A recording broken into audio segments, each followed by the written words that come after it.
राजनीति में जो नेता, जो लीडर यह मानकर चलता है कि अब उसके पास अचीवमेंट करने के लिए, हासिल करने के लिए कुछ शेष नहीं रह गया है, उसके पास जो है वह पर्याप्त है, अब उसे संतुष्ट हो जाना चाहिए। इस आत्मविश्वास में अतीव शब्द की व्यापकता के कारण वह न सिर्फ अपनी लुटिया डुबाता है, बल्कि अपने साथ साथ अपने दल की भी लुटिया डुबा देता है। जब लीडर और उसके दल की लुटिया पॉलिटिकल समुद्र में डूबती है, तो उनके साथ साथ सैकड़ों, हजारों, लाखों, करोड़ों की संख्या में जितने भी उनके कार्यकर्ता हैं, अनुयायी हैं, समर्थक हैं, उनका आत्मविश्वास भी डूबने लगता है। वे भी यह मान कर चलते हैं कि अब इस पार्टी के साथ अधिक दिनों तक बने रहने में हमारी कोई भलाई नहीं है, और वहाँ पे उम्मीद की गुंजाइश धीरे धीरे समाप्त होने लगती है। नमस्कार, मैं रोशन हूँ और आप देख रहे हैं हमारा शो द पॉलिटिकल मुखिया। इस शो में हम अक्सर जन मुद्दों पे बात करते हैं, जनहित के विषयों पे चर्चा करते हैं, और राजनीति तो हमारा एक अहम हिस्सा है ही है। राजनीतिक गलियारों पे हम ताक झाँक करने के आदी हैं, इसलिए वहाँ से अगर कोई स्टोरी हमें स्ट्रांग लगती है, महत्वपूर्ण लगती है, तो उस पर विश्लेषण करना हमारी जिम्मेदारी बन जाती है। प्रधानमंत्री नरेंद्र मोदी के पास एक बहुत खूबसूरत चीज़ है, बहुत बेहतरीन स्किल है कि वे आत्मसंतुष्टि के दायरे को लिमिट में रखते हैं। उन्हें लगता है कि उन्होंने जो भी अचीव कर लिया है, जो भी उपलब्धियां उनके खाते में जुड़ चुकी है, वह बहुत कम है। उन्हें बहुत कुछ हासिल करना अभी बाकी है। यही वजह है कि प्रधानमंत्री मोदी इस उम्र में भी लगातार काम करते हैं, जन आकांक्षाओं, जन अपेक्षाओं पे खरे उतरने के लिए एक्टिव रहते हैं। किसी भी तरीके की स्ट्रेटजी को अपनाना हो, कोई भी तरीका अपनाना हो, अपने पॉलिटिकल स्टेबिलिटी के लिए वे इसमें पीछे नहीं हटते और न ही तनिक भी सोच विचार करते हैं। यही वजह है कि बतौर प्रधानमंत्री 240 सीट आने के बावजूद भी इस बार प्रधानमंत्री नरेंद्र मोदी तीसरी बार प्रधानमंत्री पद की कुर्सी पर विराजमान हो चुके हैं। हालांकि उन्होंने अभी प्रधानमंत्री नेहरू का रिकॉर्ड को नहीं तोड़ा है, लेकिन उनके रिकॉर्ड की बराबरी जरूर कर ली है। खैर, मेन मुद्दे पर आते हैं। प्रियंका गांधी कांग्रेस की महासचिव हैं, और वो दक्षिण भारत केरल की एक सीट जो काफ़ी चर्चित रही है पिछले कुछ सालों से, वायनाड, वहाँ से लोकसभा का उपचुनाव लड़ रही हैं, बाई इलेक्शन लड़ रही हैं। वायनाड वही सीट है जिसने राहुल गांधी की इज्जत, मान, प्रतिष्ठा बचाई थी। मोदी लहर पार्ट 2 में जब राहुल गांधी को स्मृति ईरानी के सामने अमेठी में अपनी सीट गंवानी पड़ी थी, और उन्होंने वायनाड से भी चुनाव लड़ा था। वायनाड से जीतकर वे संसद पहुंचने में सफल रहे, और अमेठी की हार ने उनके मन मस्तिष्क को, उनके जेहन को कहीं न कहीं काफ़ी चोट पहुंचाई होगी। प्रियंका गांधी पॉलिटिकल स्ट्रेटजी बनाने में माहिर मानी जाती हैं। उनकी स्किल, उनके दिमाग और उनकी कम्युनिकेशन क्षमता, एबिलिटी के बारे में विपक्ष को बहुत अच्छी तरह से पता है। भाजपा बेहतर तरीके से समझती है। प्रधानमंत्री नरेंद्र मोदी से कुछ छिपा भी नहीं है प्रियंका गांधी के स्किल, उनके टैलेंट के बारे में।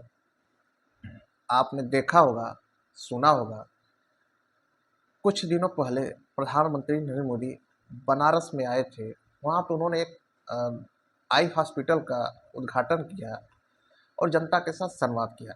उन्होंने वहाँ पे एक महत्वपूर्ण वर्ड, शब्द का जिक्र किया कि राजनीति में परिवारवाद राष्ट्र के लिए ठीक नहीं है, समाज के लिए ठीक नहीं है। परिवारवाद पे बात करते हुए उनका निशाना कहीं न कहीं कांग्रेस पार्टी के ऊपर ही सबसे अधिक रहा ही होगा। नेहरू परिवार से लगभग सारे लोग इलेक्शन में आ चुके थे, सिवाय प्रियंका गांधी के। प्रियंका गांधी ने वायनाड में एक सभा को संबोधित करते हुए अपने स्किल का परिचय बखूबी दिया। प्रियंका गांधी जनता से संवाद करने में माहिर है। भीड़ को अपनी तरफ कैसे आकर्षित करना है, अपने भाषणों में कैसे डुबा देना है, उनके दिलो दिमाग में प्रियंका नाम की छवि को कैसे जमा देना है, बिठा देना है। प्रियंका गांधी से बेहतर आज की पॉलिटिक्स में सिर्फ नरेंद्र मोदी समझते हैं। मोदी जी एकमात्र ऐसे नेता हैं जो प्रियंका गांधी से बेहतर, मैं इसलिए कह रहा हूँ कि वे 3 बार लगातार अपने दम पर बीजेपी को दिल्ली की कुर्सी दिलाने में सफल रहे हैं। इसके अलावा राज्य सरकारों में भी मोदी जी ने बहुतों की नैया पार लगाई है अपने इसी स्किल के भरोसे। राहुल गांधी भारत जोड़ो न्याय यात्रा, भारत जोड़ो यात्रा के दौरान जनता के बीचों बीच दिखे, जनता के हर तबके के साथ उन्होंने संवाद किया, उनकी परेशानी, उनकी विडंबना, उनके मुद्दों को बड़े ही गौर से सुना, समझा। और मैं पूर्ण विश्वास के साथ कह सकता हूँ कि राहुल गांधी के भीतर इस टेक्निक को पैदा करने में कहीं न कहीं उनकी बहन प्रियंका गांधी का बहुत बड़ा रोल है। क्योंकि प्रियंका गांधी अपनी दादी स्वर्गीय इंदिरा गांधी की राजनीतिक विचारधारा और उनके कार्य करने के तौर तरीकों से काफ़ी मेल खाती हैं। प्रियंका गांधी वायनाड में काफ़ी सुर्खियां बटोर रही हैं। जनता उनको देखने के लिए एकदम बेचैन प्रतीत हो रही है, खूब भीड़ उमड़ रही है। वे यूनिवर्सिटी कॉलेज के छात्रों से हाथ मिलाने में परहेज नहीं करती। प्रियंका गांधी महिलाओं के बीच वैसे भी काफ़ी प्रसिद्ध हैं।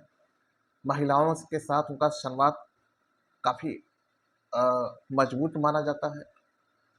उन्होंने वायनाड में जनसभा को संबोधित करते हुए यूँ तो बहुत सारी बातें कही, लेकिन कुछ बातें ऐसी कही जिसका अंदेशा प्रधानमंत्री नरेंद्र मोदी को काफ़ी पहले से था और रहा होगा, तभी उन्होंने परिवारवाद का जिक्र ऐन मौके पर किया, क्योंकि उन्हें पता था कि वायनाड प्रियंका गांधी जीत जाएगी या जीत सकती है। लहर जिस हिसाब से बता रहा है, जिस हिसाब से चल रहा है, या जो वहाँ पे डेमोग्राफी है, जो वहाँ का अभी तक का समीकरण है, वो कांग्रेस के पक्ष में रहा है, गांधी परिवार के पक्ष में रहा है। प्रियंका गांधी वहाँ की जनता को आश्वस्त करती हैं, उनसे कहती हैं कि मैं आपके दुखों को, मुद्दों को, परेशानियों को, आपकी आवाज़ को संसद में उठाऊंगी और उन्हें मजबूर कर दूंगी उस पर ध्यान देने के लिए, अगर आपने मुझे यहाँ से जिता कर सदन भेज दिया, संसद भेज दिया। प्रियंका गांधी की बातों में जो आत्मविश्वास है, यही आत्मविश्वास बीजेपी के लिए चिंता का विषय है। प्रियंका गांधी कभी गुस्से में चिड़चिड़ा कर बात नहीं करती। उनकी बात करने की जो कला है, जो स्टाइल है, जो ओपनिंग है, वो मुस्कुरा कर अभिवादन की स्टाइल में बात करने की उनकी कला प्रधानमंत्री मोदी जी को बेचैन करती है। मोदी जी बखूबी समझ रहे हैं इस बात को कि एनडीए ने यकीनन सरकार बना लिया है, बीजेपी के पास 240 सीटें, पूर्ण बहुमत नहीं है, लेकिन विपक्ष भी कमजोर नहीं है। राहुल गांधी को डर नाम का कोई शब्द राहुल गांधी के डिक्शनरी में नहीं है, ऐसा लोग मुझसे आज ग्राउंड में बात करते हुए बता रहे थे। मैंने ग्राउंड पे लोगों से बात करते हुए पूछा, यार राहुल गांधी, प्रियंका गांधी अगर संसद में पहुंच जाएंगी तो क्या हो जाएगा? बीजेपी के पास तो ऑलरेडी 240 सीटें हैं और बहुमत के साथ वो सरकार में है। तो उन लोगों ने जो बातें बताई बड़ी रोचक और मतलब अविश्वसनीय टाइप, मुझे इतना विश्वास नहीं हुआ कि उन्होंने कहा कॉन्फिडेंस से नहीं है। मोदी जी उसमें से जनता से कुछ लोगों ने मुझसे कहा कि मोदी जी जहाँ से राजनीति करके आए हैं और राजनीतिक गुणा गणित को जोड़ घटाओ मोदी जी बेहतर समझते हैं। उन्हें यह बात अच्छी तरह से पता है कि राहुल गांधी के होने से संसद में इतना दमखम है विपक्ष के भीतर। जिस दिन प्रियंका संसद के भीतर आ गई, सदन को आसानी से नहीं चलने देंगी। सत्र इतनी आसानी से बिना सवाल जवाब किए नहीं चल सकता। प्रियंका महिलाओं के मुद्दों को उठाने के लिए वैसे भी विख्यात हैं। प्रियंका अपने भाई राहुल गांधी से कितना अटैच हैं, इसका उदाहरण सोशल मीडिया प्लेटफॉर्म पर कुछ वीडियो क्लिप को देखकर और उस पर आए हुए कमेंट्स को पढ़कर लगाया जा सकता है। देखिए, जो राम रावण का युद्ध था, राम श्री राम युद्ध जीते, उसके पीछे सबसे बड़ा कारण था कि श्री राम के साथ उनके भाई लक्ष्मण भी थे। और श्री राम लक्ष्मण के एक साथ होने से, दो भाइयों के एक साथ होने से उन, उनकी सेना में अलग अलग तबके के लोगों का जमावड़ा हो गया। उनके अंदर ऊर्जा भर गई, स्फूर्ति आ गई कि अरे प्रभु हैं, ये बात अलग, लेकिन साथ उनका परिवार उनके साथ है। रावण के साथ यह नहीं था, लंकेश के साथ यह नहीं था। एक विभीषण की वजह से पूरी लंका खाक हुई। वही हाल राजनीति में है। पांडव जीते, पांचों भाई एक साथ थे, कृष्ण बलदाऊ एक साथ थे। तो समाज में यह मैसेज तो जाता ही है ना कि परिवार अगर एकजुट है, परिवार में अगर किसी तरीके का मन मुटाव भेदभाव नहीं है, तो बाहर इसका फायदा नहीं उठा सकते। राहुल गांधी प्रियंका गांधी के अंदर जो म्यूचुअल अंडरस्टैंडिंग है और एक दूसरे के लिए जो प्यार है, यह देश से छुपा हुआ नहीं है। प्रियंका गांधी एक पत्रकार के साथ बातचीत में बाइट में बोल चुकी हैं कि मैं अपने भाई के लिए जान दे सकती हूँ अपनी, और मेरा भाई राहुल गांधी भी मेरे लिए अपनी जान दे सकता है। बीजेपी और उसके लोग आपसी कलह को हमारे परिवार के बीच में न डालें और उस तरीके से न सोचें। वहीं राहुल गांधी स्पीच में अपने जन संबोधन में कह चुके हैं कि प्रियंका गांधी निस्वार्थ त्याग की प्रतिमूर्ति हैं। उस प्रियंका गांधी के ऊपर टिप्पणी करना, मेंशन करना, उल्लेख करना, इससे बड़ा उदाहरण और क्या हो सकता है कि जो मेरी बहन है वह निस्वार्थ भाव से त्याग करने की क्षमता रखती है। यह राहुल गांधी की सोच है प्रियंका को लेकर। राहुल गांधी अब कई मौक़ों पर कह चुके हैं कि जब उनके पिता का असैसिनेशन हुआ था, उनकी हत्या हुई थी, उस समय प्रियंका गांधी की उम्र बहुत अधिक नहीं थी। अब ये राहुल से बहुत अधिक बड़ी भी नहीं है, लेकिन उन्होंने उस मैच्योरिटी में भी परिवार को स्ट्रेंथ दिया, शक्ति दी और सबको एक साथ लेकर चली, राहुल को साहस दिया। राहुल गांधी इमोशनल होकर प्रियंका गांधी के बारे में कई बार कई मौक़ों पर कह चुके हैं। तो भाई बहन के बीच में अक्सर बताया जाता है कि आपसी विवाद है, मनमुटाव है, राजनीतिक आकांक्षाओं को लेकर, जिसे भाई बहन दोनों ने सिरे से खारिज किया। खैर ये अलग बात है। प्रियंका गांधी अगर चुनाव जी जाती है वायनाड से, तो क्या बीजेपी वाकई में सदन आसानी से चला सकती है, संसद आसानी से चल पाएगी? यह इतना आसान नहीं है। मोदी जी अच्छी तरीके से जानते हैं कि राहुल प्रियंका के एक होने से उनके विपक्ष में जितनी भी पार्टियां, उनके अंदर स्फूर्ति आएगी, ऊर्जा बढ़ जाएगी, उनके जोश बढ़ जाएगा, और यह उनके सहयोगी जो एनडीए में दल हैं, उनके ऊपर भी वैचारिक रूप से, मानसिक रूप से प्रभाव डाल सकता है। यह सच है, क्योंकि उत्तर प्रदेश के किसी बड़े नेता ने कहीं वक्तव्य दिया था कि राजनीति में त्याग के लिए कोई जगह नहीं होती। तो यह वर्ड जिस नेता ने दिया था, यह वाक्य जिसका है, इस वाक्य में पॉलिटिकल साइंस का पूरा दर्शन छुपा हुआ है। चाहे कोई सामाजिक न्याय की बात कर ले, कोई राष्ट्रवाद की बात कर ले, कोई किसी दलितों की बात कर ले, या सवर्णों की बात कर ले, पिछड़ों की बात कर ले, अल्पसंख्यकों की बात कर ले, लेकिन यह जो लाइन है जो खींच कर बता देती है कि राजनीति में त्याग के लिए कोई जगह नहीं है। इसका मतलब अगर राजनीति में जो गठबंधन भी होता है तो वह त्याग को दूर रखकर निजी फायदे को साथ में रखकर होता है। उसके बाद होता है कहीं न कहीं बीजेपी के अलावा कई अन्य छोटे बड़े दल ऐसे भी होंगे जिन्हें प्रियंका गांधी के इस प्रचंड जो जन समर्थन मिल रहा है उनसे उनको बेचैनी होगी। उनके भीतर अ, इस बात की चिंता घर कर गई होगी कि प्रियंका स्ट्रेटजी बनाने में तो माहिर रही हैं, मैं लड़की हूँ, लड़ सकती हूँ, इसको बड़े पटल पर रख कर महिलाओं को अपने साथ जोड़ने में माहिर है।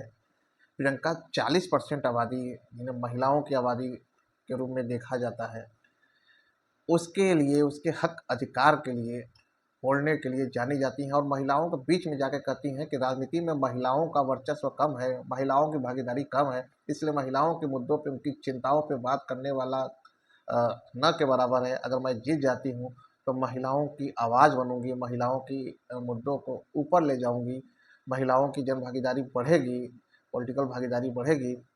प्रियंका गांधी इस कॉन्फिडेंस से आश्वस्त करती हैं।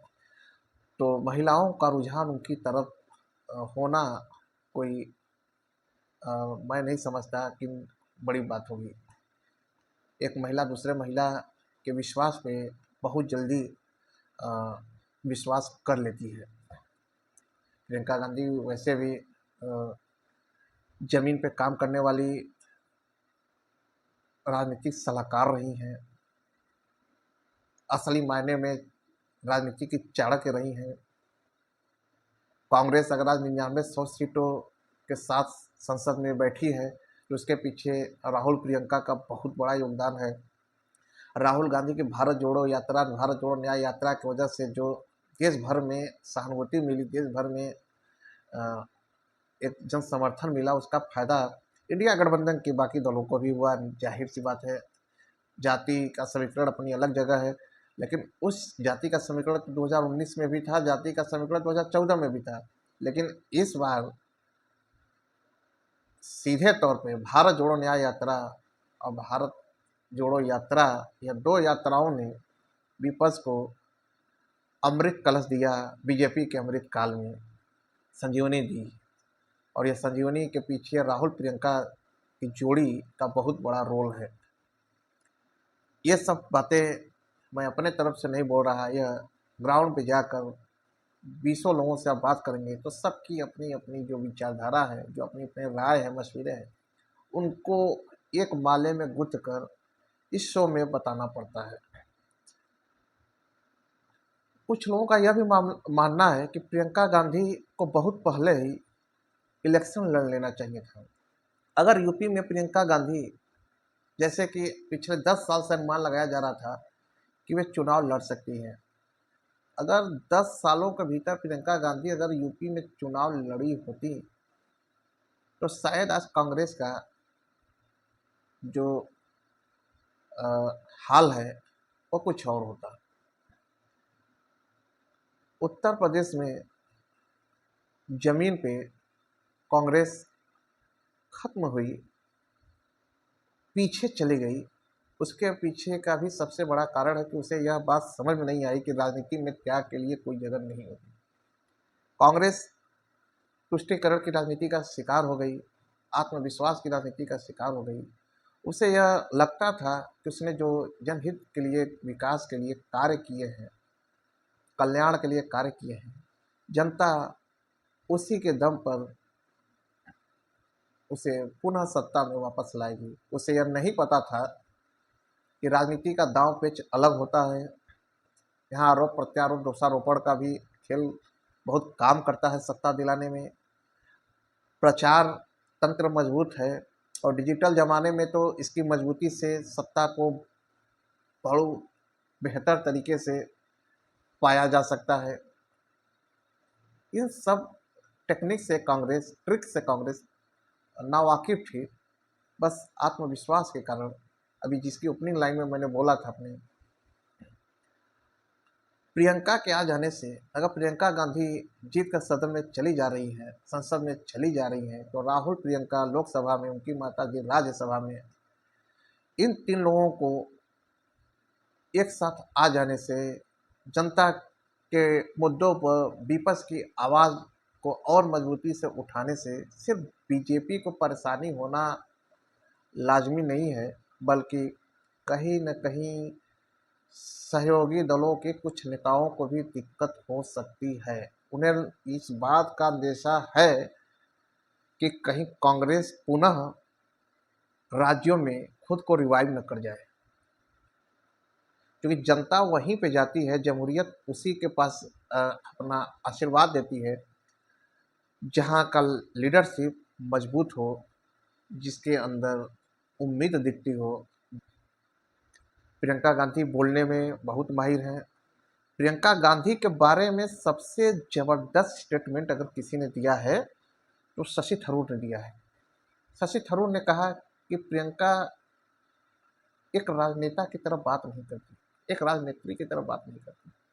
प्रियंका एक माँ की तरह, एक बेटी की तरह, एक बहन की तरह जनता के बीच में संवाद करती है और उनसे इमोशनली उनके दिलों में अपनी जगह बना लेती है, उनसे इतनी आसानी से अटैच हो जाती है।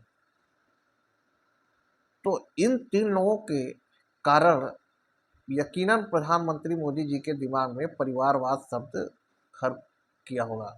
इसीलिए उन्होंने वहाँ पर बनारस में वहाँ के युवाओं से आग्रह किया, निवेदन किया कि आप लोग राजनीति में अधिक से अधिक पार्टिसिपेट करें यूपी, ताकि परिवारवाद को खत्म किया जा सके, हटाया जा सके। देखना दिलचस्प होगा कि कांग्रेस आने वाले दिनों में, सत्रों में बीजेपी को, एनडीए को आसानी से सरकार चलाने देती है, या भाई बहन की जोड़ी, राहुल प्रियंका की जोड़ी महंगाई पे, बेरोजगारी पे, महिलाओं के मुद्दों पे, युवाओं के मुद्दों पे, छात्रों के मुद्दों पे, दलितों के मुद्दों पे, अल्पसंख्यकों के मुद्दे पर बीजेपी को चारों तरफ से घेरेगी। क्योंकि प्रियंका का सवाल पूछने का तरीका, प्रियंका का बात करने का तरीका बहुत ही खतरनाक है। और प्रियंका गांधी की जो प्रेजेंस ऑफ माइंड है, जो ज्ञान है, जो नॉलेज है, वह बहुत ज़बरदस्त है। ऐसा एक व्यक्ति ने मुझसे कहा, क्योंकि जनता के बीच संवाद करते हुए आपको तरह तरह के पहलुओं से गुजरना पड़ता है, अनुभवों को ग्रहण करना पड़ता है और लोगों के विचारों से मुखातिब होना पड़ता है। देखते हैं कि यूपी में प्रियंका के जीतने से या प्रियंका के लोकसभा पहुंचने से क्या इम्पैक्ट होता है आने वाली कुछ सालों में। क्या कांग्रेस रिवाइव कर जाएगी, या बीजेपी ने राहुल प्रियंका को, कांग्रेस को कम करने के लिए, कमज़ोर करने के लिए कोई नया प्लान सोच रखा है। प्रधानमंत्री मोदी जी आसानी से हार मानने वाले नेता नहीं हैं, घर बैठने वाले नेता नहीं हैं। यकीनन उन्हें इस बात की चिंता सता रही है कि मेरे बाद बीजेपी में कोई ऐसा चेहरा नहीं है जो राहुल प्रियंका के सामने खड़ा हो सके। अभी बीजेपी में अलग अलग प्रदेश में अलग अलग चेहरे सुर्खियों में रहते हैं, लेकिन केंद्र लेवल पे देश को चलाने के लिए मोदी के बाद अभी वैसा कोई चेहरा निकट भविष्य में दिख नहीं रहा है। बस इस बात की चिंता प्रधानमंत्री नरेंद्र मोदी जी को अंदर अंदर जरूर सता रही होगी। यही वजह है कि उन्होंने परिवारवाद पे गहरी चिंता व्यक्त की और इसे भविष्य के लिए घातक माना। आगे वायनाड सीट पे क्या होता है, राजनीति में कौन सा नया गुल खिलता है, क्या नई स्टोरी बनती है, इस पर हम नए विचार, नए सोच और नए एपिसोड के साथ हाजिर होंगे। इजाज़त दीजिए। चैनल को सब्सक्राइब करिए, यूट्यूब मुखिया को सब्सक्राइब करिए, फॉलो करिए, शेयर करिए। जब तक आप मेरा मनोबल नहीं बढ़ाएंगे, जब पॉलिटिकल मुखिया का मनोबल नहीं बढ़ाएंगे, तो निष्पक्ष पत्रकारिता को मास लेवल पे फैलाना आसान नहीं है। यह समझ लीजिए कि हम लोग जिस मुश्किल से और जिस परेशानी और जिस कठिनाइयों से जूझते हुए बेबाकी से अपनी बातों को रख रहे हैं आप लोगों के लिए, जनहित के मुद्दों के लिए, आम जनता के मुद्दों के लिए। वरना हमें कोई शौक़ नहीं, हम भी मिनिस्ट्री मीडिया में जाकर बड़े आराम से बैठकर नौकरी करेंगे, और क्या कहीं फ़र्क पड़ता है हमें, कहीं कुछ भी हो जाए। लेकिन हम अगर आवाज़ उठा रहे हैं तो आप रोशन का समर्थन करें, हमारी ताकत बने। आपको करना क्या है, 50 वीडियो सब्सक्राइब करते होंगे, 50 यूट्यूब चैनल को फॉलो करते होंगे, देखते होंगे। इस चैनल को सब्सक्राइब करें और हमें बताएं कि हमें किस मुद्दों पे बात करनी है, आपकी स्टोरी क्या है, हम उसको कवर करने भी आएंगे, उस पर